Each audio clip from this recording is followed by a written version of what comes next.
Почитувани, иницијативата за референдум на Христијан Мицковски е спротивна со македонскиот устав и националните интереси.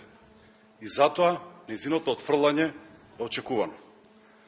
Договорот за добрососедство е меѓународен договор, а членот 118 од Уставот јасно предвидува дека меѓународните договори што се ратификувани се дел од внатрешниот правен поредок и не можат да се менуваат со закон.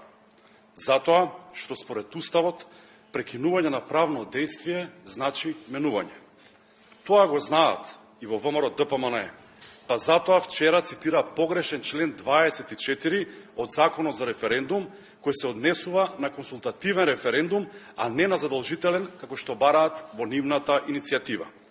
Очигледно е, Мицковски намерно ја има смислено и поднесено ова иницијатива на правно неиздржан начин, спротивно на македонскиот устав.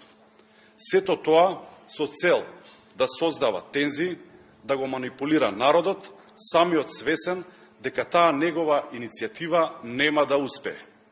Впрочем, ова иницијатива е последна во низата измами на Мицковски со цел спас на сопствената фотелја во удобниот Бел дворец и спас на бизнис интересите на одредена екипа од неговото блиско обкружување.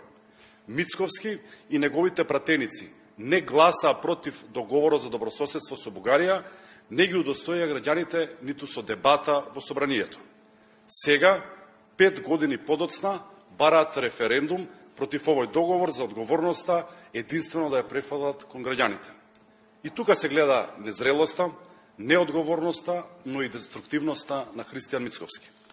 Како одговорни политичари, кои што водат сметка за подобар живот на граѓаните и имиджот на државата, повторно ќе потенцирам дека во време на најголема економска и енергетска криза, во пресрет на тешка и неизвестна зима, крајно неодговорно и недозволиво е Мицковски што сака да се потрошат фантастични 8 милиони евра пари на граѓаните, единствено заради негови лични внатре-партиски интереси.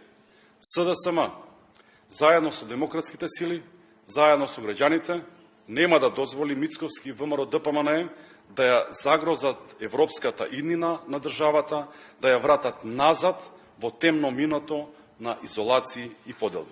Ви благодарам.